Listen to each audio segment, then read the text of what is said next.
Assalamualaikum warahmatullahi wabarakatuh. Iku sih. Wes dong. Oh, wis. Waalaikumsalam warahmatullahi wabarakatuh. Assalamualaikum salaman. Oke, salaman. Sekarang kita upgrade Ya. tempat. Kita tempatnya studio minimal banget. ada mejanya ya. Jadi kemarin-kemarin karena kita podcast ala-ala itu nggak pakai meja, sekarang kita pakai meja, pakai stand.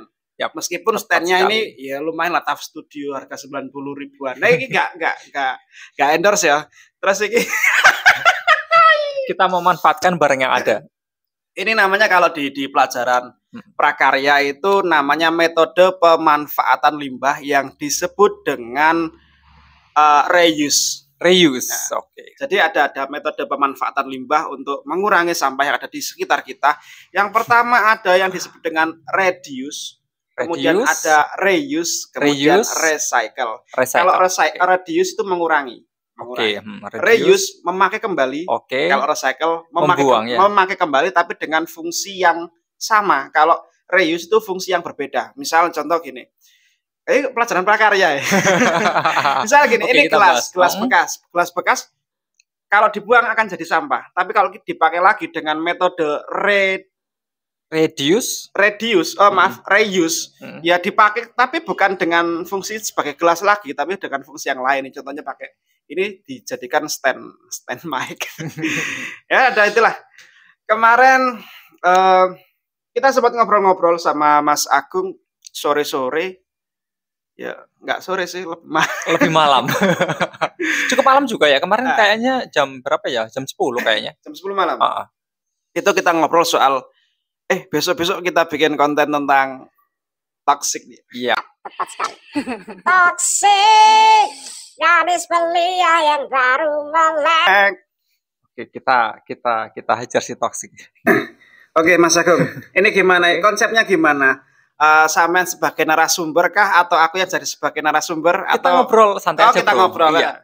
Soalnya ya sampean bisa backup lah. Maksudnya gini loh. Ketika aku jadi narasumber, ini podcast bukan obrolan yang ada ilmunya, tapi ndagel semua. Iya, tepat sekali. Kalau misalnya sama jadi narasumber atau pembicara utama ya, daging tuh masih Mas, ilmu kabeh. Wong awak dhewe biasa ngelawak jadi. Iya, saya juga suka ngelawak loh. Meskipun ya gitu. Oke, kita sekarang bahas masalah toxic. Toxic. T-O-X IC. Toxic bacanya toxic. Toxic itu dari bahasa Inggris. Ya, dan pertama kali racun artinya. Racun. Nah, pertama kali kata toxic itu saya masih SD kelas berapa Bukan ya? poison. Bukan. Poison artinya, Bu? Poison juga racun, tapi lebih ke apa ya? Beda lah. Entahlah. Wah, ini perlu dipertanyakan soal ilmu linguistikmu, Mas. Ya, mungkin apa ya? Toxic itu bedanya itu untuk sesuatu yang nggak bersifat apa ya? Mematikan secara apa itu namanya? Secara asli, tapi secara harfiah itu toxic itu. Itu toxic. Dan pertama kali saya mendengar kata toxic itu saya masih MI kelas 4 atau kelas berapa di mana berarti sampean hidup di masa-masa ya tahun 90-an. tapi sudah dengar istilah toxic waktu SD. Malah yang dipopulerkan itu Britney Spears malahan lagunya toxic. Berarti sampean menjelajah iku, Mas. Pemikiran sampean niku atau circle sampean terlalu visioner ke depan. Aku ngerti toxic, Mas, ya. Jujur, teman-teman, iki aku jujur. saya dengar istilah toxic itu kuliah semester 6. Wow. Enggak apa-apa lah. Mungkin waktu itu kamu kurang ngopi ya. Aku ngopi terus, Mas. Saking sering ngopi sampai kuliah aku molor. Sampai gitu. Kuliah berapa tahun? Saya 6 tahun. Oh, salaman bodoh. Oke, selamat datang para kuliah yang telat. Untuk teman-teman yang kuliahnya ada yang 5 tahun, 6 tahun, 7 tahun, jangan khawatir. Kampus itu biasanya sampai 8 tahun kok. Tenang ya, aja, santai aja. Kita kembali ke toxic tadi. Ya apa toxic? Ya, kita semua pasti punya pengalaman dengan orang-orang yang toksik sih. Dimana ketika kita ngobrol, entah di lingkungan kerja, entah itu di warung kopi, entah itu di apa ya, pokoknya tempat-tempat santai, bahkan di keluarga itu pasti nggak lepas dari hal-hal yang toksik gitu. Di lingkungan keluarga. Iya ada. Gitu. Bahkan pasti kan ya, mungkin semoga saja ini bukan di keluarga Anda ya.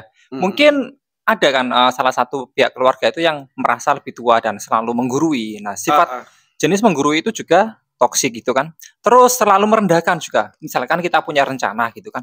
Saya ingin kerja ini gitu. Nah, itu belum sampai kita jelaskan motif kita, terus apa itu visi misi kita itu langsung di-skak. Alah, mau jadi apa gitu. Itu nanti gimana gitu. Dananya gimana. Nah, itu kan apa ya? Ada mental breakdown yang diserangkan oleh orang-orang yang toksik itu. Itu salah satunya. Toksik itu apa ya? Istilah kalau istilah dalam berita kriminal itu tersangka lah. Pelaku toksik anggap aja kita tersangka. Kemudian yang ditoksik itu korban. Berarti tersangka toksik ini, toksiker ini. Oh, toksiker. Itu orang-orang yang justru yang dekat dengan kita. Iya, itu bisa. Bahkan ironisnya ya, ketika kita sudah sering masuk ke lingkungan toksik, apa ya, kita juga terpengaruh oleh sifat toksik itu sendiri. Misalkan kayak gini, ada orang maaf ya, ada seorang ayah misalkan, seorang ayah itu selalu merendahkan anaknya. Awakmu dadi apa koyo ngene ngono misalkan. Nah, terus lapo punya cita-cita seperti ini gitu. Nanti kamu nggak akan bisa hidup gini. Nah, itu otomatis si anak itu dia akan selalu berpikir negatif. Nah, orang-orang yang berpikir negatif itu juga salah satu gejala toksik, Bro. Gejala toksik. Iya. Itu ironis juga kan. Terus gini, di keluarga misalkan ya, ada anak yang memang nggak punya kebebasan berpendapat, itu selalu di-skak oleh orang tuanya gitu kan. Ketika kita mau mengutarakan pendapat, orang tuanya langsung memotong pembicaraan dan sebagainya. Itu dia juga jadi anak yang apa ya, intinya kayak minderan, terus ngomong juga susah. Nah, itu juga susah sih. Jadi toksik itu bisa melukai orang lain, tapi juga bisa membuat orang lain menjadi toksik juga. Kalau kita korelasikan dengan istilah bullying, bully, toksik itu masih apa nih? Isek apa nih? Isek batai kah? Iya, masih. Ya. Masih saudara sama bullying. Iya, ada orang-orang bullying juga kan pengertiannya luas ya, nggak cuma soal fisik. Ketika kita melukai orang lain dengan verbal, itu juga salah satu bullying dan itu juga berdampak. Itu toksik. Jadi kayak misalkan gini, contohnya ya. Makanya pendidikan yang paling utama itu memang kan pertama itu di lingkungan keluarga ya.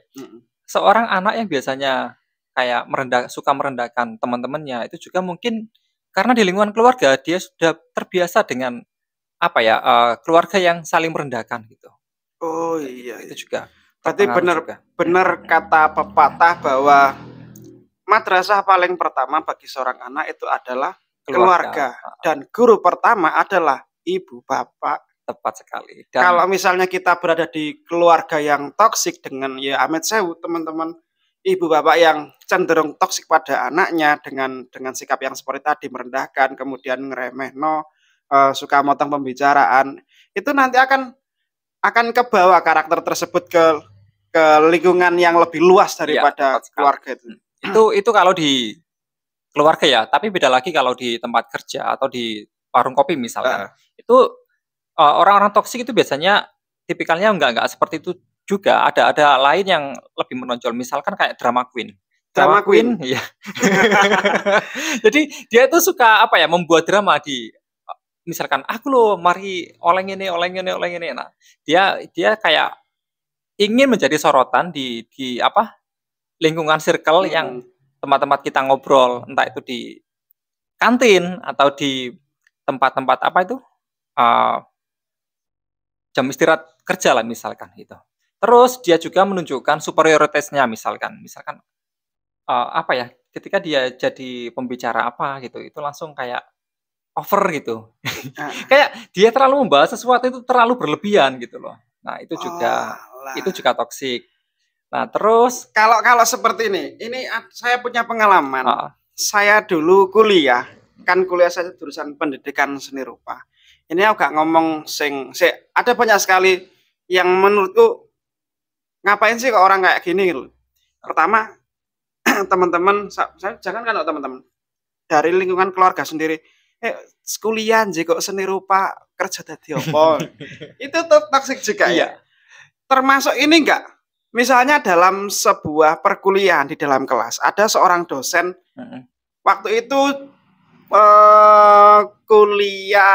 mata kuliah apa ya? Strategi pembelajaran atau apa? Dosen itu enggak menerangkan tentang materi perkuliahan, malah ngomong soal kehidupannya. Dan kalau di persentase dari 100%, materi itu sekitar 10%, 10% bercanda, 10% istirahat, 70% beliau bercerita tentang kehidupannya. Apakah itu bisa dikategorikan sebagai yang sampean sebutkan tadi? Itu toksik dan kalau itu disebut tapi di kan teori, beliau nggak nyinggung sana sini. Ya, meskipun demikian, itu namanya narsisisme. Narsisisme itu juga termasuk gejala toksik juga.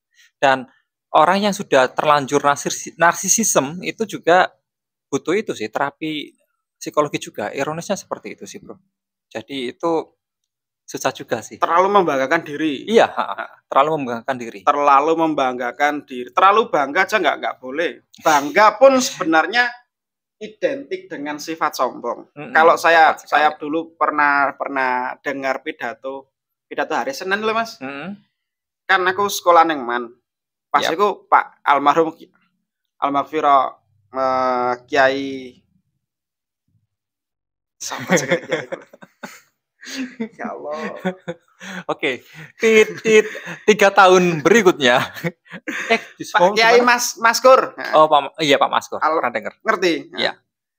Almarhum Kiai Maskur pernah berkata bahwa jangan sampai kita bangga pada pencapaian kita. Loh, aku mikir gini, kok iso gak oleh bangga sama pencapaian kita? Karena bangga itu identik dengan kesombongan. Lah terus ketika kita punya pencapaian, terus cara kita mengekspresi atau menunjukkan rasa senang itu ya apa kalau nggak boleh bang? Oh gitu. Ya bisa sih kalau ala kadarnya gitu aja. Selama kita itu nggak di hati itu nggak terlalu berlebihan. Aku loh hebat bisa gini gitu ya, nggak apa-apa juga sih. Namanya orang kan manusiawi juga.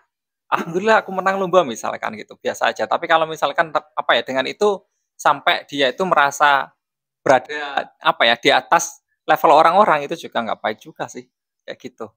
Bahkan kayak gimana ya, ketika kita juga bangga ketika dipuji orang atau sakit hati ketika direndahkan orang, itu pertanda kalau iman kita nggak kuat. Iya. Itu kata Gus Dur ya.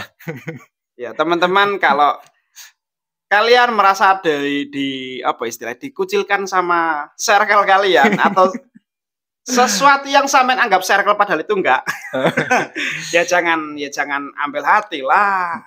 Santai aja. Hidup ya kayak gini, kadang kita sama teman-teman, kadang kita sendiri.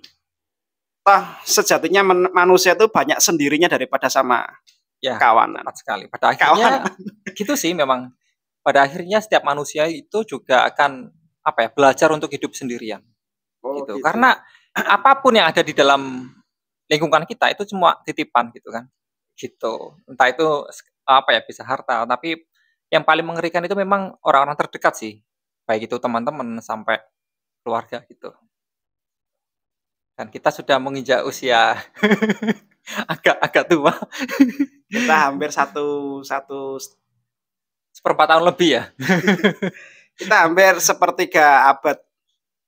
Sepertiga. Oh ya, sepertiga. Sampean wis lebih sepertiga. Aku hampir 1/3 abad. Sampean lebih toko 1/3. Oke, kita breakdown dulu. Mas, monggo diunjuk Rian. Oh, terima kasih. Ini iklan guys. Ini enggak iklan. Ngapain sih iklan? Kita dapat duit dari sini aja loh, enggak. Ya kalau misalnya dapat duit dari sini ya enggak apa-apa. Ya, jangan lupa subscribe teman-teman. Sekarang kita bismillah. Kita lanjut lagi. Obrolan kita seputar toxic. Jadi kita tadi sudah bahas atau ngobrol sedikit tentang apa sih yang disebut dengan toksik, kemudian perilaku toksik baik dari lingkungan keluarga atau circle-circle yang dekat dengan kita atau semacamnya. Sekarang ya Iya. Jadi ada lagi sih sebenarnya kalau apa itu gejala toksik yang sering muncul di pertemanan. Misalkan ada kan orang yang suka memanipulasi.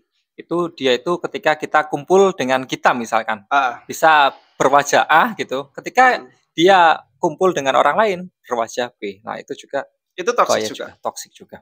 Macam-macam termasuk playing orang victim. Yang suka iya, playing victim terus suka menggibah itu juga sama. Wow. Nah, ironisnya guys, jadi kayak gini ya. Kalau kita ini termasuk gibah enggak? Kita dengan obrolan seperti ini kemudian kita pasang di media sosial termasuk gibah enggak? Oh, enggak lah. Kita enggak nyebut merek. Enggak nyebut merek. Oke. Ojo baper. Jadi gini ya. Sayangnya kayak gini, setiap orang itu punya potensi untuk toksik gitu. Jadi kalau misalkan Anda sadar bahwa Anda itu punya gejala toksik yang serius gitu. Nah, segera hubungi dokter terdekat. Bukan. Ya harusnya gitu sih. Ada pertolongan pertama gitu. Jadi kita harus melatih kepekaan kita atau empati kita buat orang lain. Itu adalah salah satu metode untuk menanggulangi sifat toksik seperti itu. Harus melatih simpati dan empati. Iya, tepat sekali. Dan itu juga otomatis ketika kita sudah terbiasa berempati itu juga bisa mengurangi itu sih gejala narsisisme juga, nggak cuma toksik. Yang paling parah sih memang narsisisme gitu. Karena kalau orang sudah kena narsisisme itu selain dia itu selalu membanggakan diri sendiri, dia itu juga sulit menerima dan mempercayai orang lain. Oh, berarti kayak si kumis tengah itu. kita jadi gibah sekarang. Oke lah. Ya, seperti yang contoh-contoh kemarin Benito Mussolini, Adolf Hitler. Dia kan ya kalau sesuai dengan apa yang sampean ceritakan tadi tentang narsisisme, mungkin beliau juga bisa terkategori sebagai orang yang narsisisme. Iya, dan itu dikuak oleh filsuf abad modern di tahun berapa itu? Pokoknya awal abad 20 namanya Erich Fromm, itu juga dari mana? Dia dari Jerman. Dan dia juga tempatnya filsuf-filsuf modern dari Jerman ya, di awal dari Karl Marx dan kawan-kawan. Dan dia mengupas soal Hitler itu. Oke lah. Sekarang nggak apa-apa ya kita nggak apa-apa. Hitler. Jadi kita nggak ada niat gibah. Masa ada seorang ustadz yang bercerita soal bercerita tentang sirah nabawiyah, kisah Nabi Muhammad, masa rasa-rasan Kanjeng Nabi, Mas? Yo gak, Mas. Iya. Apa. Jadi Hitler itu memang nggak cuma narsisisme, tapi dia juga mengidap nekrofilia.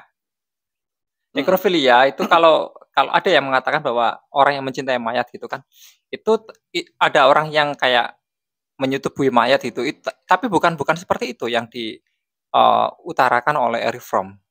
Tapi orang yang suka melihat pemandangan-pemandangan yang berbau seperti mayat seperti itu.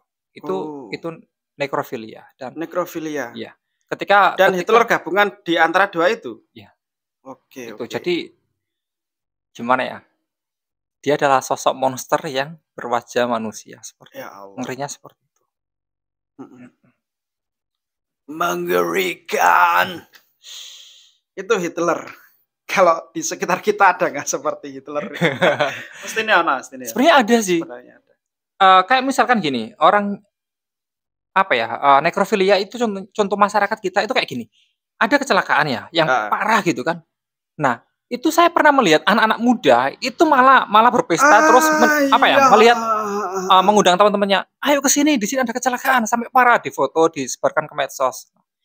Itu kan yang ngeri. Yang nggak ngeri itu gini, Mas. Kemarin di akun TikTok saya sempat nge-stitch waktu 17 Agustusan kemarin ada seorang petugas pengibar, celananya itu melorot. Oh, wow. Celananya melorot, mungkin videonya bisa ditayangkan di sini. Nah, celananya melorot. Akan tetapi sangat miris ketika ada orang yang video kemudian di-share di media sosial. Kasihan banget ya. Itu juga termasuk loh, Wi. Pembunuhan karakter itu, Mas. Itu menyangkut nama baik juga ya. Sekak gak iku, Mas. Wajahnya gak di blur. Iya, Mas. Aduh, kasihan banget. Bisa gitu loh. Apakah manusia di era modern akhir-akhir ini sangat krisis tentang empati dan simpati gitu. Iya sih. Kalau nggak ada simpati ya mungkin cari Excel. Oke, jadi demikian. Kita sudah merambat ya dari toksik ke apa itu narsisisme terus ke nekrofilia juga. Next kita bahas tentang sebenarnya aku anak buku deh, Mas. Cuma tak sileno koncoku. Tentang filosofi teras. Filosofi teras tentang teori-teori stoikisme, filosofi dari Yunani kuno yang mengajarkan kita tentang bagaimana cara mengontrol perasaan kita biar kita nggak gampang baper gitu loh. Karena memang dalam kehidupan itu banyak sekali hal yang sangat menjengkelkan, dan hal yang menjengkelkan itu kan faktornya faktor eksternal. Dan faktor eksternal itu tidak bisa kita kontrol. Kita hanya bisa mengontrol faktor yang ada internal dalam diri kita atau faktor internal kita. Nah, stoikisme mengajarkan tentang hal itu. Oh, keren. Itu kalau kita bahas menarik banget ya. Wah, menarik banget. Saulan kasaku nikah soalnya. Iso. Oke, guys. Anda bisa datang ke sini ya. Nanti jangan lupa bawa kadonya. Iso. Maksudnya tak jaluk isik bukune, takon nggo sampean maca. Keren. Sampean kan suka baca. Nek aku gak seneng, gak pati seneng maca, jujur ae aku. Gak pati seneng maca, mbah ora pati seneng maca. Sukanya dibacakan. Oh. Oportunis. Terima kasih, Mas. Oke. Kita ketemu lagi di seri podcast berikut. Podcastnya pakai POTKES. Bukan PODCAST. Bukan. Kita anti mainstream ya berarti. Assalamualaikum warahmatullahi wabarakatuh. Waalaikumsalam warahmatullahi wabarakatuh. We'll see you next time.